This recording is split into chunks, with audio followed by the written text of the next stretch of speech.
ஆண்டவரும் இரட்சகருமாகிய கர்த்தராகிய இயேசு கிறிஸ்துவின் ஈடு இணையில்லாத விலையேற பெற்ற நல்ல நாமத்தினாலே உங்கள் யாவரையும் ஜீவ பாதை எழுப்புதல் ஊழியத்தின் சார்பாக இந்த நல்ல தருணத்திலே நான் வாழ்த்தி வரவேற்கிறேன். அல்லேலூயா.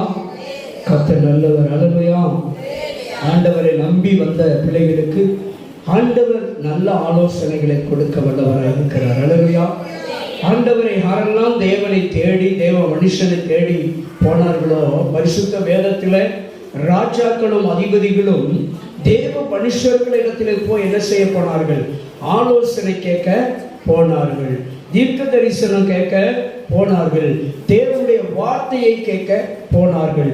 யாரெல்லாம் தேவ மனுஷர்களை தேடி தேவனுடைய மனுஷரிடத்திலே, தீர்க்க தரிசிகளிடத்திலே, தேவ ஊழியரிடத்திலே நம்பி போனார்களோ, அவர்களுக்கெல்லாம் தேவன் பேசி அவர்களுக்கு நல்ல ஆலோசனை கொடுத்து அவர்களை சத்தியத்திலே தேவன் நடத்தியிருக்கிறார், பாதுகாப்பிலே வழிநடத்தியிருக்கிறார், யுத்தத்திலே ஜெயத்தை கொடுத்திருக்கிறார், ராஜ்யபாரத்தை ஸ்திரப்படுத்தியிருக்கிறார், ராஜ்யத்திலே உயர்ந்த ஸ்தானத்தை கொடுத்திருக்கிறார். அல்லேலூயா.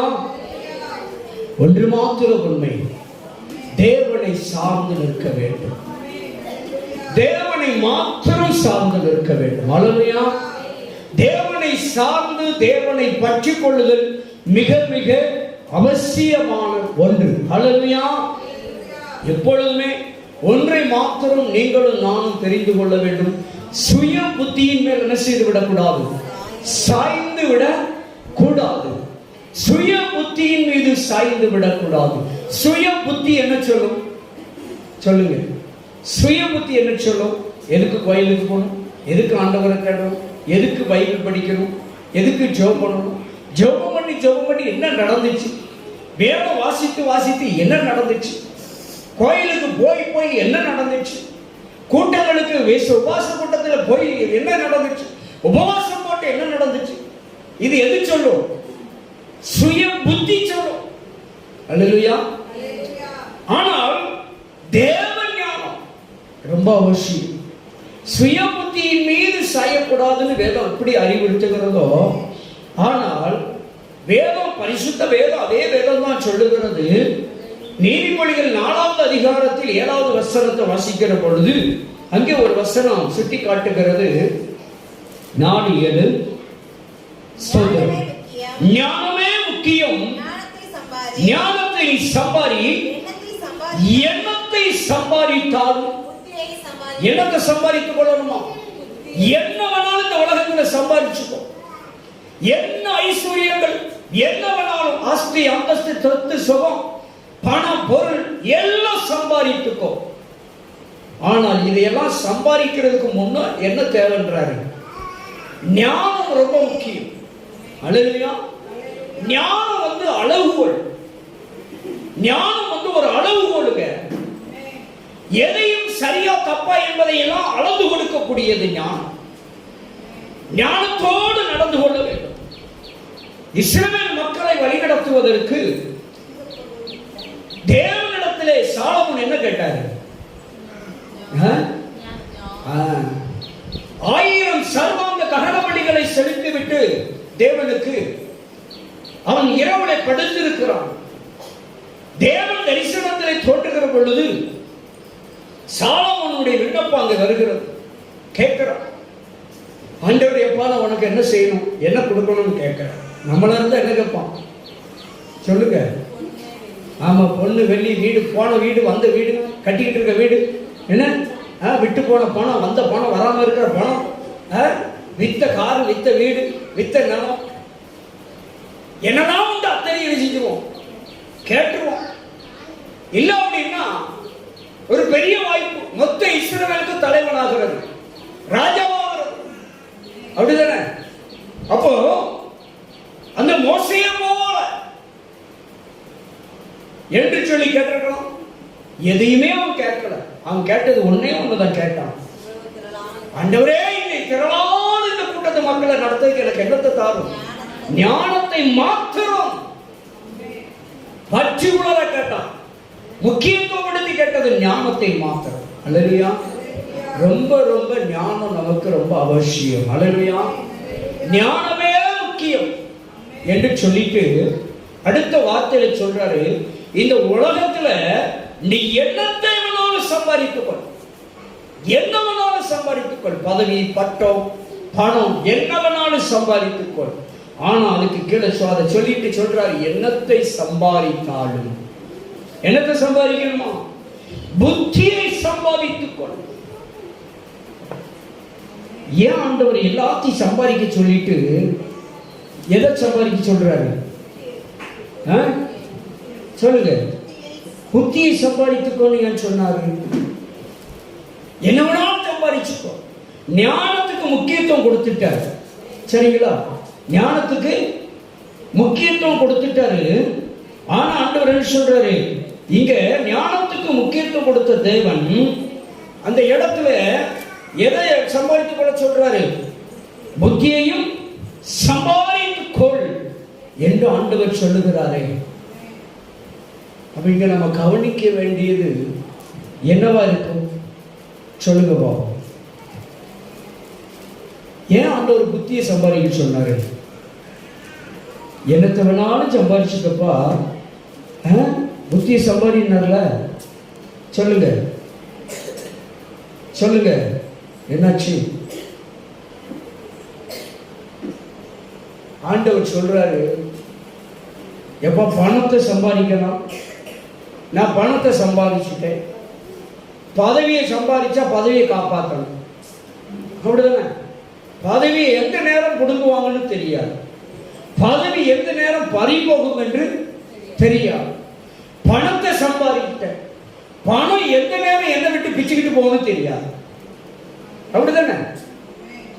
புரிஞ்சுட்டீங்களா? பணம், பதவி, பட்டமும் எந்த நேரம் என்னை கைவிடும் என்று சொல்லி தெரியாது.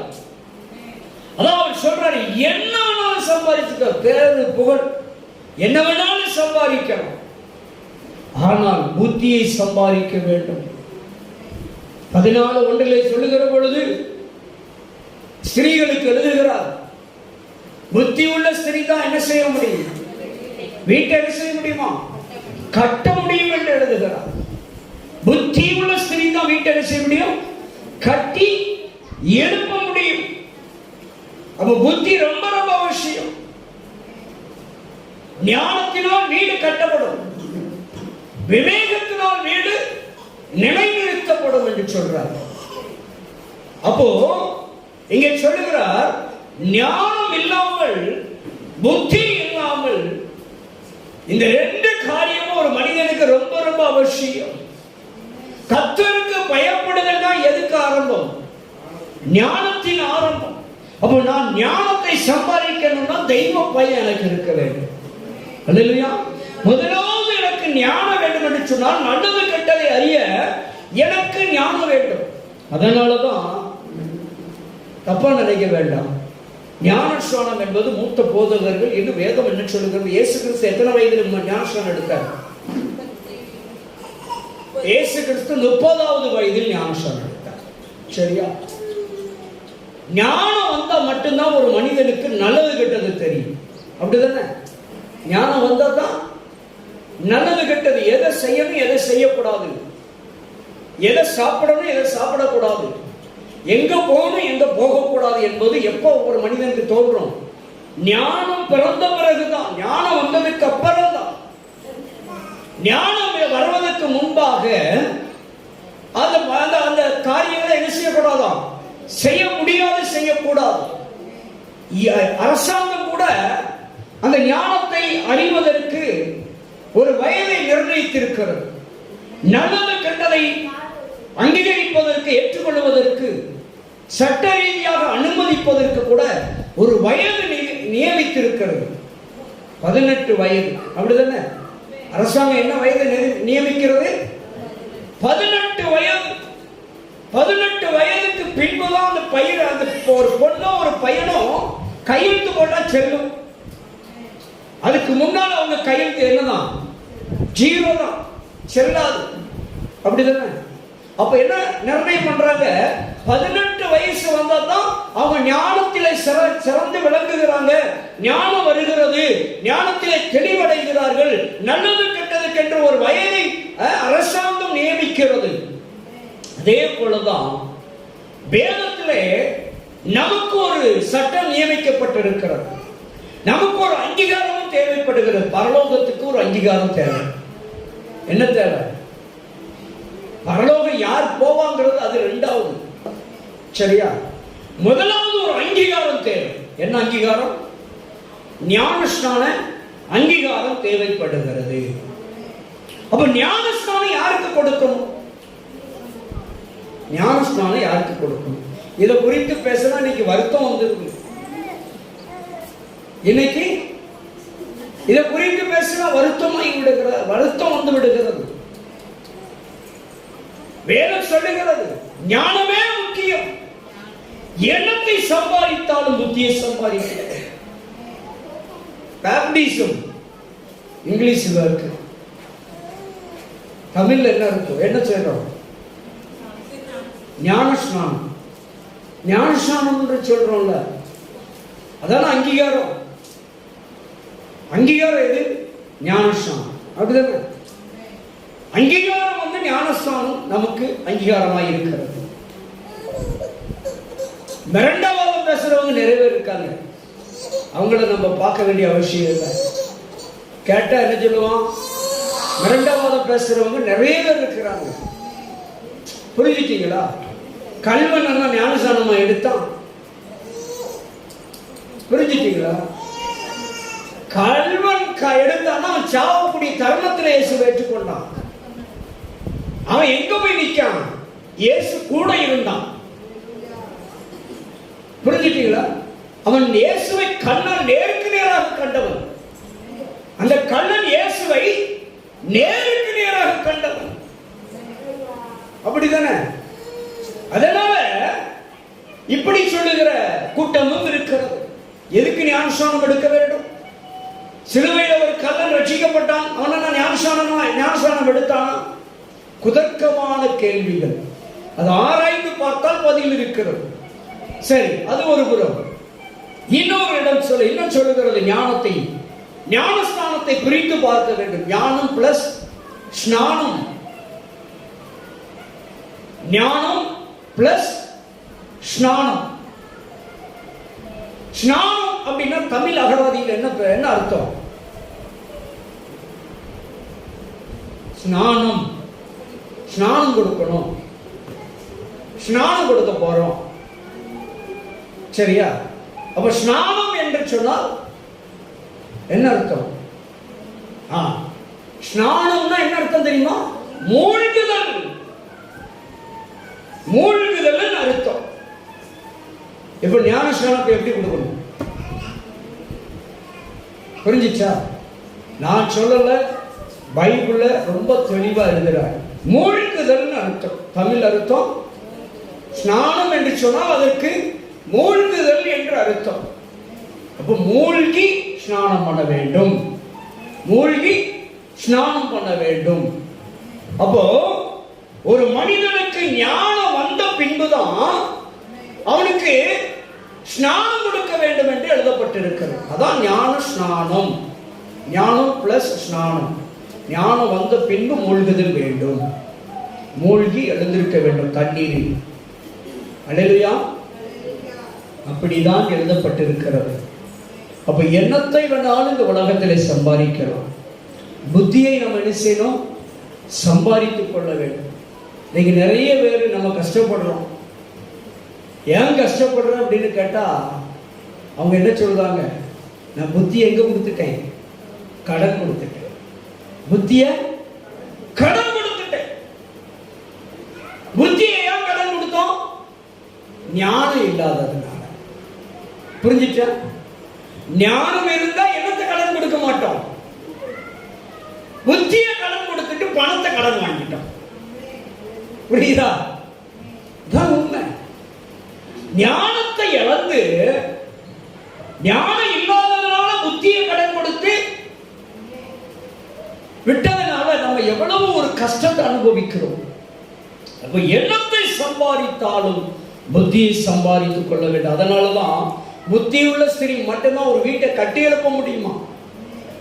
ஒரு ஸ்திரீ நினைச்சா ஒரு வீட்டை கட்டவும் முடியும், சுக்கு நூறா உடைத்து போறவும் முடியும். அதான் சினிமாக்காரன் பாடினான். என்ன பாடினான்? ஆவதும் அதானே. பாருங்க, வேதம் அழகா எழுதுகிறது. புத்தி உள்ள ஸ்திரீ ஞானி சொல்லுகிறார், மகனே மகளே, எண்ணத்தை சம்பாதித்துக் கொள், புத்தியை சம்பாதித்துக் கொள். முக்கியம் என்றார், முக்கியத்துவப்படுத்துகிறார் புத்தியை. புத்திமதி ஒரு மனிதன் தேவ மனுஷியோ புத்திமதி சொன்னா அதை கேட்கணும். தாயோ தகப்பனோ பிள்ளைகளுக்கு புத்திமதி சொன்னா பிள்ளைகள் கேட்க வேண்டும். அல்லேலூயா. பிள்ளைகளுக்கு புத்திமதி சொல்லணுங்க. பிள்ளைகளுக்கு பெற்றோர் புத்திமதி சொல்லி ஆக வேண்டும். ஊழியக்கார விசுவாசிகளுக்கு புத்திமதி சொல்லிதான் ஆகணும். இந்த காரியத்தை செய், இந்த காரியத்தை செய்யாத, இப்படி நட, அப்படி நடக்காதே என்று சொல்லி சொல்லிக் கொடுக்க வேண்டும். புத்திமதி சொல்ல வேண்டும். ஞானம் இருக்கும், ஆனா புத்திமதி இருக்கா? அல்லேலூயா. பாருங்க, தேவ சமூகம் நமக்கு கற்றுக் கொடுக்கிறது. பரிசுத்த வேதம் சொல்லுங்க, உலகத்தில் என்ன வேணாலும் பொன் பொருளை சம்பாதிச்சுக்கோ, புத்திமதி ரொம்ப அவசியம். அல்லேலூயா. இன்னைக்கு புத்திமதி சுய புத்தியில சாய்கிறதுனால தேவ புத்தி சொல்லுகிறது, மனித புத்தியும் சொல்லுகிறது. மனித புத்தி என்ன சொல்லுது? கோயிலுக்கு போக வேண்டாம், நமக்கு ஒரு ஊழியக்காரன் வேண்டாம், நமக்கு சபைக்கு போக வேண்டாம், பைபிள் வாசிக்க வேண்டாம், ஜெபம் பண்ண வேண்டாம். இப்படி சுய புத்தி நமக்கு அறிவுரை சொல்லுகிறது. ஆனால் தேவனுடைய புத்தி சொல்லுகிறது, ஜெபமே ஜெயம். அல்லேலூயா, அல்லேலூயா. பாருங்க, தேவ சமூகத்திலே கட்டாயம் வந்துதாங்க ஆகணும். உங்களுக்கு எனக்கும் சரி, உங்களுக்கானாலும் சரி, எனக்கானாலும் சரி, ஊழியக்காரன் திறப்பலை நிற்க ஊழியக்காரன் தேவை. ஊழியக்காரன் தான் நமக்கு தேவன் ஊழியக்காரன் மூலியமாக தான் பேச முடியும். சில அநேக காரியங்கள், ஒரு சில காரியங்கள் மாத்திரம்தான் நேரடியாக ஆண்டவர் உங்களோடு பேச முடியும், என்னோடு பேச முடியும். ஆனால் அநேக காரியங்களை தேவன் வசனத்தின் மூலியமாக, அநேக காரியங்கள் வெளிப்பாடுகள் மூலியமாக, தேவன் ஊழியக்காரன் மூலியமாக தான் உங்களோடு என்னோடு பேச முடியும். ஊழியக்காரர்களின் ஊழியத்தை அவாய்ட் பண்ணவே கூடாது. அல்லேலூயா. ஆண்டவர் சொல்லுகிறார், புத்தியை கடன் கொடுத்துறாங்க. போதும், புத்தியை கடன் கொடுத்தது போதும். இனி என்ன செய்யக்கூடாது? இனி புத்தியை கடன் கொடுக்க கூடாது. நம்முடைய வீட்டை கட்டி எழுப்ப பார்க்க வேண்டும். வீழ்ச்சி அடைந்து கிடக்கிறது பொருளாதாரத்திலே, சமாதானத்திலே, சந்தோஷத்திலே, மகிழ்ச்சியிலே நம்முடைய வீடு வீழ்ச்சி அடைந்து கிடக்கிறது. அதை கட்டி எழுப்ப வேண்டும். நம்முடைய வாழ்க்கையை கட்டி எழுப்ப வேண்டும். நம்முடைய ஆவிக்குரிய வாழ்க்கையை, ஜெப வாழ்க்கையை கட்டி எழுப்ப வேண்டும். அப்பொழுதுதான் நம்ம வாழ்க்கையில மேன்மை அடைய முடியும். அல்லேலூயா. உலகத்தில் என்ன சம்பாதித்தாலும் பரவாயில்லை சொல்லி இருந்தோம் அப்படின்னா, உலகத்தினுடைய காரியங்களை சம்பாதித்தால் போதும் என்று சொன்னால் அதுவால் நம்மை காப்பாற்ற முடியாது. பணம் நம்மளை காப்பாத்துமா? சொல்லுங்க. பணம் தேவை, அன்றாட தேவைக்கு பணம் தேவை. ஒரு பொருளை வாங்குவதற்கு அது ஒரு விளக்கரையில் இருந்தால் அந்த பொருளுக்கு மதிப்பு இருக்கும் என்பதற்காக ஒரு மதிப்பு, சரியா? அதுக்காகத்தான் அந்த பணம் என்ற ஒரு காரியத்தை வைத்திருக்கிறார்கள். சும்மா கொடுத்த பொருளுக்கும் துட்டு கொடுத்து வாங்கின பொருளுக்கும் வித்தியாசம் இருக்குல்ல. அந்த பொருளை நம்ம எப்படி மதிக்கிறோம்? சும்மா கொடுத்த பொருளை எப்படி மதிக்கிறோம், எப்படி பாதுகாக்கிறோம்? துட்டு கொடுத்து வாங்கின பொருளை எப்படி பாதுகாக்கிறோம்? வித்தியாசம் இருக்குல்ல. அதனாலதான் பண மதிப்புன்னு ஒன்று இருக்கிறது. பண மதிப்பு இருந்தால் மாத்திரம் தாங்க. அதனாலதான் இயேசு உங்களை என்னை மீட்கிறதுக்கு தன் சொந்த ரத்தத்தை விளக்கரையமாய் சிந்தினார். நீங்களும் நானும் சும்மா மீட்கப்படல, நமக்கு விளக்கரைய செலுத்தப்பட்டிருக்கிறது. மதிப்பிட முடியாத, அளவிட முடியாத இயேசுவின் ரத்தம் நமக்கு விளக்கரையமாய் செலுத்தப்பட்டிருக்கிறது. நாம என்ன செய்ய வேண்டும் என்று சொன்னால், தேவ சமூகத்தில் ஆண்டவரே எனக்கு ஞானத்தை தாங்க, நான் புத்தியோடு செயல்படணும், என் வாழ்க்கையை கட்டி எழுப்பணும், என் ஜெப வாழ்க்கையை கட்டி எழுப்பணும், என் குடும்ப வாழ்க்கையை கட்டி எழுப்பணும், என் குடும்பத்தின் சமாதானத்தை கட்டி எழுப்பணும், என் குடும்பத்திலே சந்தோஷத்தை கட்டி எழுப்பணும். எனக்கு ஞானத்தையும் புத்தியையும் தாங்காதவரே. இந்த உலகத்துல நான் சம்பாதித்த பணமோ பொருளோ எனக்கு சமாதானத்தை தர முடியாது. பணத்தையும் பொருளாலையும் பணம் வச்சிருக்கிறவங்க, கோடி கோடியாய் பணம் வச்சிருக்கிறவங்க சமாதானம் இருக்கா? இல்ல. காசே இல்லாதவன்ட்ட சமாதானம் இருக்கு. ஏன்னா இயேசு எங்க இருக்கிறாரோ அங்க சமாதானம் உண்டு. அல்லேலூயா. அது ஏழையா இருந்தாலும் சரி, பணக்காரனா இருந்தாலும் சரி, இயேசு எங்க இருக்கிறாரோ அங்க சமாதானம் உண்டு. அல்லேலூயா. அப்ப வேதம் சொல்லுகிறது ஞானமே முக்கியம். என்னத்தை வேணாலும் சம்பாதித்துக்கோ, ஆனா புத்தி ரொம்ப அவசியம். புத்தி சொல்லுகிறது, தேவன் கொடுத்த புத்தி சொல்லுகிறது, நன்றாக செபிக்க வேண்டும், நன்றாக வேதம் வாசிக்க வேண்டும், தேவனுடைய காரியங்களுக்கு முக்கியத்துவம் கொடுக்கணும், சபைக்கு வரணும், தேவனை தொழுது கொள்ளணும். மாற்று கருத்தே இல்லை. ஆலயத்துக்கு போகக்கூடாது, சர்ச்சுக்கு போகக்கூடாதுன்னு சொன்னா அது துரு உபதேசம். ஆலயத்துக்கே போகக்கூடாது, ஆலயத்துல போனாதான் கர்த்தரை ஆசீர்வதிப்பாரா, நான் வீட்டில் இருந்தாலே கர்த்தரை ஆசீர்வதிப்பார் என்று சொன்னால் அது துரு உபதேசம், கள்ள உபதேசம். ஆலயத்துக்கு போகணும். அல்லேலூயா. தேவனுடைய மனுஷனுடைய ஆலோசனை கேட்கணும், தேவனுடைய பாதத்தில் காத்திருந்து ஜெபிக்கணும். எவ்வளவுதான் நான் நல்ல ஜெபிக்கிறவனாக இருந்தாலும் சரி, தேவ சமூகத்தில் நான் வந்து நிற்கணும். அல்லேலூயா. நான் வீட்டுல எவ்வளவு நாளும் ஜெபம் பண்ணலாம், ஆனா தேவ சமூகத்தில் வந்து நான் நிற்கணும். அவர் வாசம் பண்ணுகிற இடத்துல வந்து நான் நிற்க வேண்டும். அல்லேலூயா. குதர்க்கமா பேசினால் பதில் இல்லை, பதில் இருக்கு. ஆனால் வேதம் சொல்லுகிறது மிரண்டவாதம் பேச வேண்டாம்ங்கிறார், வாக்குவாதம் வேண்டாம்ங்கிறார். அல்லேலூயா. கேட்டால் கேட்டா பாரு, கேட்கலாம் போய்கிட்டே அப்படின்ட்டார். அல்லேலூயா. சொல்ல வேண்டியதை சொல்லு, அவ்வளவுதான். குதர்க்கமாய் பேசுகிறவன்ட்ட நெரிசியாத, காலத்தில் ஏற்றி வீணடிக்க வேண்டாம்ன்றார். அதுக்கு தேவ சமூகத்தில் வந்து உட்கார்ந்து பொறுமையா உட்கார்ந்து நேரத்தை செலவழிச்சு ஜெபம் பண்ணிட்டு போன ஆண்டுடைய ஆலயத்தில் வந்து உட்கார்ந்து பாருங்க, தேவனுடைய சமூகத்தில் உட்கார்ந்து பாருங்க. ஆண்டவர் தேவனுடைய ஸ்தோத்திர ஆலயம், ஆண்டவர் இந்த ஊர்ல நமக்கு இத்தனை ஆலயம் கட்டி தந்திருக்கிறார்னா சும்மா இல்ல. தேவன் அனுமதிக்காம எந்த ஆலயத்தை எவராலும் கட்ட முடியாது. தேவனுடைய ஆலயத்தில் வந்து தேவனை தொழுது கொள்ள வேண்டும். இஸ்ரவேல் மக்கள் தொழுது கொள்வதற்கு ஆலயத்துடைய அந்த ஆசரிப்பு கூடாரத்துடைய திட்டத்தை கொடுத்தது யாருதான்?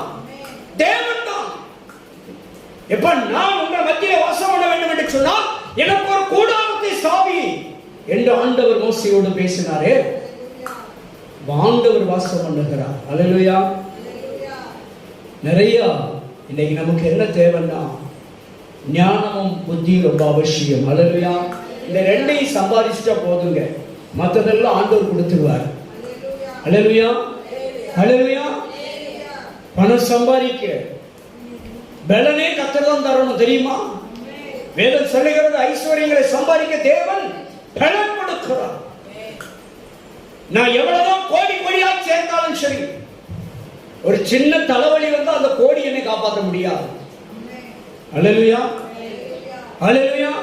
கோடி பணத்தெல்லாம் நான் யாருக்கு தான் கொடுக்கணும்? டாக்டர்கிட்ட கொடுத்துட்டு கடைசியில வெளியே வரையில பணமா தான் வெளியே வரணும். கோடி பணம் சேர்ந்தாலும் சரி, நான் காப்பாற்றப்பட வேண்டும் என்றால் அவரால் மாத்திரம் தான் முடியும். அல்லேலூயா.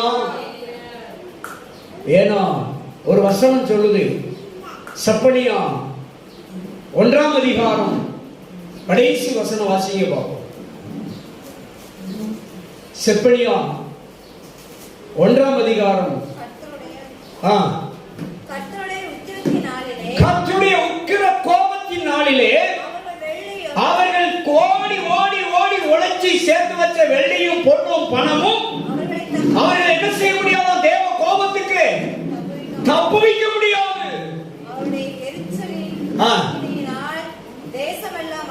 பாருங்க, அவருடைய எரிச்சலின் கிரியைகளினால் என்ன அழியுமா? தேசம் அனைத்தும் அழியும். தேசத்தின் குடிகளை எல்லாம் சடுதியாய் நிர்மூலம் பண்ணுவாங்க. கொரோனா வந்து மொத்தமா அள்ளிட்டு போயிட்டு வாரிட்டு போயிட்டு எத்தனை உறவுகள், எத்தனை நண்பர்கள், எத்தனை சொந்தங்கள் வாரி கொண்டு போயிட்டு, எத்தனை பணக்காரர்கள் போய் சேர்ந்துட்டாங்க. அவங்க பணம் அவங்களை காப்பாற்ற முடியலையா? அல்லேலூயா. ஆனா ஆண்டவர் நம்மளை பாதுகாக்கிறவராக இருக்கிறார். அல்லேலூயா. நான் அடிக்கடி சொல்வேன், நல்ல வேலை தேவை, பணம் தேவைதான், பதவி தேவைதான், வேண்டாம்னு சொல்லல. ஆனா இந்த மூணும் கிடைச்ச உடனே இந்த மூணையும் கொடுத்த தெய்வத்தை மறந்துடக்கூடாது. இந்த மூன்றை காட்டிலும், பணத்தை காட்டிலும், பதவியை காட்டிலும், பட்டத்தை காட்டிலும் இயேசுதான் பெரியவர். இந்த மூன்று நம்மை காப்பாற்ற முடியாது, ஆனால் இயேசு காப்பாற்றுவார். அல்லேலூயா. ஆனால் அந்த மூன்று தேவை இருக்கலாம்.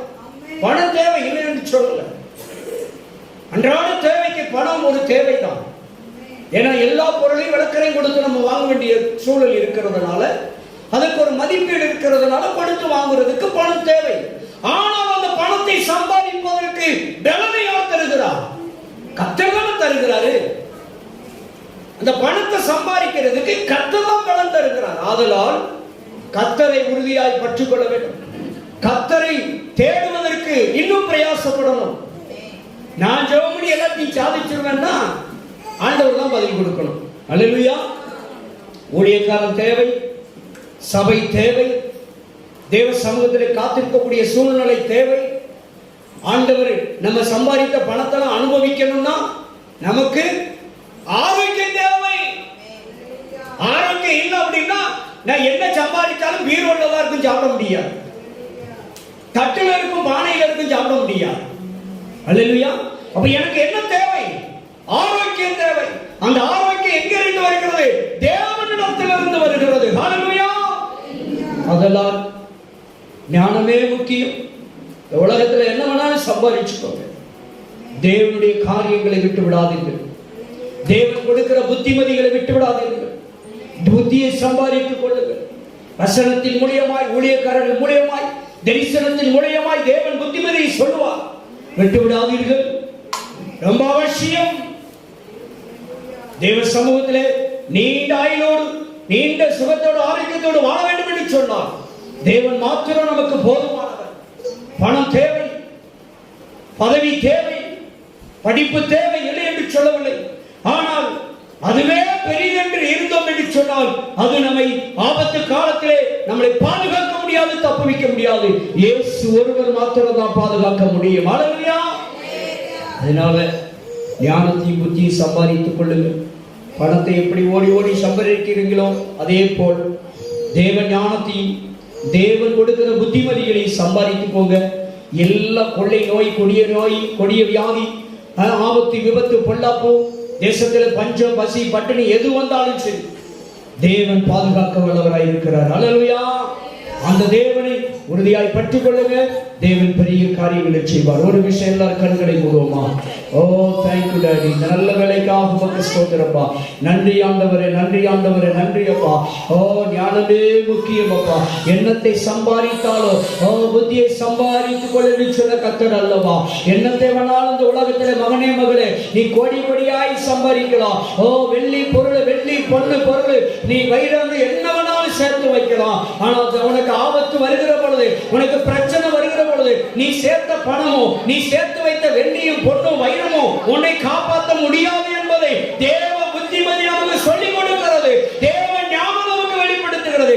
அதனால் தேவ ஞானத்தை சம்பாதித்துக் கொள். தேவன் கொடுக்கிற புத்திமதிகளை ஏற்றுக்கொள் மகனே மகளே. இந்த உலகத்தில் எவ்வளவு வேணாலும் சம்பாதித்துக்கோ, ஆனா அவனுக்கு முக்கியமானது என்னவென்று சொன்னால், உங்களுக்கு எனக்கு முக்கியமான தேவை பணத்தை காட்டிலோ, வெள்ளியை காட்டிலோ, பொன்னை காட்டிலோ, வைரத்தை காட்டிலோ இயேசுவின் புத்திமதி, தேவன் கொடுக்கிற புத்திமதிகள், தேவன் கொடுக்கிற ஞானமே முக்கியம்.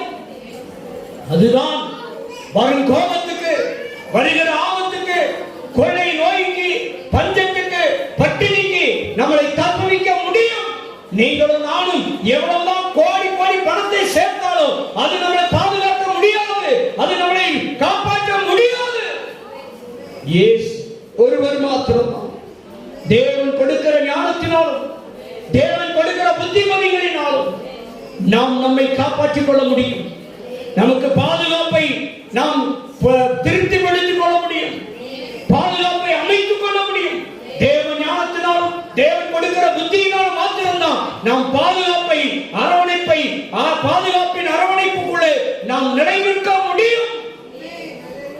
தெய்வீக பாதுகாப்பு நமக்கு வேண்டும். இந்த உலகம் கொடுக்கிற பணத்தாலும் பதவியாலும், இந்த உலகம் கொடுக்கிற பொருளாலும் நம்மை பாதுகாக்க முடியாது. இயேசு ஒருவர் மாத்திரம், தேவன் ஒருவர் மாத்திரம். அதான் சொல்றேன், புத்தியுள்ள ஸ்திரீ மாத்திரம் தான் தன் வீட்டை கட்டி எழுப்ப முடியும், தன் குடும்பத்தை கட்டி எழுப்ப முடியும். அதனால் சகோதரனே சகோதரியே, ஞானத்தோடு புத்தியோடு செயல்பட்டு உன் ஆவிக்குரிய ஜீவியத்தை கட்டி எழுப்போ, உன் ஜெப வாழ்க்கையை மீண்டும் கட்டி எழுப்போ. நீ விழிப்படைய வேண்டும். விழித்திருங்கள். ஜெப வாழ்க்கையில, ஆவிக்குரிய வாழ்க்கையில விழிப்படையுங்கள். கட்டி எழுப்புங்க, தட்டி எழுப்புங்க. ஜெப வாழ்க்கையை ஆலயத்துக்கு போவதற்கு நீங்க முதலிடம் கொடுங்க. தேவ சமூகத்திலே காத்திருப்பதற்கு முதலிடம் கொடுங்க. தேவன் உங்களை இன்னும் உயர்த்துவார். உங்களை தேவன் இன்னும் ஆசீர்வதிப்பார். இல்லை என்று சொன்னால் நான் எவ்வளவு வேணாலும் பணம் சேர்க்கலாம், அந்த பணம் கடைசி நேரத்தில் என்ன காப்பாற்ற முடியாது. நான் சேர்க்கிறது இயேசுவின் அன்பை சேர்த்து வைக்க வேண்டும், இயேசு கிறிஸ்துவின் பாதுகாப்பை சேர்க்க வேண்டும். அதை சம்பாதித்தால் அது என்னை காப்பாற்றும், அது என்னை வாழ வைக்கும். கிருபை நிறைந்த தகப்பனே, நல்ல வேலைக்காய் ஸ்தோத்திரம். அருமையான நம்முடைய அன்பு பிள்ளைகளுக்கு ஞானத்தையும் புத்தியும் அறிவை கொடு ஆண்டவரே. எவ்வளவுதான் பணம் சம்பாதிக்க பொன் பொருளை நீர் கொடுத்தாலும் அதையெல்லாம் அனுபவிப்பதற்கு ஞானமும் புத்தியும் ரொம்ப அவசியம் ஆண்டவரே. அந்த ஞானத்தையும் புத்தியும் கொடுக்கிறாரே அப்பா, உடைய பிள்ளைகளுக்கு நல்ல புத்திமதிகளை கொடுப்பீராக, நல்ல தேவ ஞானத்தை கொடுப்பீராக. ஆசீர்வதியும் ஆண்டவரே. ஒரு கூட்டம் பணம் பணம் பணம் பணம் என்று சொல்லி பணத்தின் மீது மோகத்தோடு அலைகிற கூட்டம் இருக்குப்பா ஆண்டவரே. அந்த பணம் மோகம் இல்லாதபடிக்கு தேவனை தேடி ஓடி வர, தேவன் மீது வைராக்கியம் கொள்ள, தேவனுடைய அன்பை நோக்கி ஓடி வர உதவி செய்கிறாரே. ஆபத்துக்கும் விபத்துக்கும் பொல்லாப்புக்கும் காப்பாற்றக்கூடியது தேவ அன்பு ஒன்று மாத்திரம் ஆண்டவரே. அந்த அன்பிலே நிலைத்திருக்க உதவிச்சு, ஞானத்திலும் புத்தியிலும் நிலைத்திருக்க உதவிச்சு. இந்த உலகத்துல என்ன வேணாலும் சம்பாதித்துட்டு போகிட்டப்பா, ஆனால் அதை காட்டிலும் உம்முடைய ஞானத்தையும் நீர் கொடுக்கிற புத்தியையும் சம்பாதித்துக் கொள்ள கிருபை செய்யும். நீர் கொடுக்கிற ஞானமும் நீர் கொடுக்கிற புத்திமதிகளும் தான் ஆண்டவரே ஒரு மனிதனை நல்ல வாழ்க்கை, நல்ல ஒரு பாதுகாப்புகளை வழிநடத்த முடியும் என்று ஆண்டவரே ஜெபிக்கிறோம். அந்த ஞானத்தையும் புத்தியும் நீர் அளவிலாத வெடிக்க அன்பு பிள்ளைகளுக்கு பார்க்கிற கேட்கிற ஆண்டவரே அமர்ந்திருக்கிற எல்லாருக்கும் நீர் கொடுத்து ஆசீர்வதிப்பீராக. அவர்களை சம்பாதிக்கிற பணத்தை எல்லாம் அனுபவிக்க தேவன் ஞானத்தையும் புத்தி கொடுப்பீராக. கரத்தில் ஒப்பு கொடுக்கிறோம். கர்த்தர் ஒவ்வொருவரையும் ஆசீர்வதியும், நன்மை செய்யும், அற்புதம் செய்யும், சுகம் கொடும், ஆரோக்கியம் கொடும், விடுதலை கொடும். உடைய அன்புக்குள்ளே, உடைய கிருபைக்குள்ளே மூடி மறைத்துக் கொள்ளும். இரட்சகர் இயேசுவின் நாமத்தில் ஜெபிக்கிறோம் நல்ல பிதாவே, ஆமென் ஆமென். ஹல்லேலூயா. எல்லாரும் சேர்ந்து சொல்லுவோமா? என் ஆத்துமாவே கர்த்தரை ஸ்தோத்திரி, என் முழு உள்ளமே கர்த்தருடைய பரிசுத்த நாமத்தை ஸ்தோத்திரி. என் ஆத்துமாவே கர்த்தரை ஸ்தோத்திரி, கர்த்தர் செய்த சகல உபகாரங்களையும் மறவாதே. ஆமென். கர்த்தராகிய இயேசுவின் கிருபை, பிதாவுடைய அன்பும் பரிசுத்தாவுடைய அந்யோன்ய ஐக்கியமும் சிநேகமும் நம் அனைவரோடு கூட இருப்பதாக. ஆமென். ஹல்லேலூயா.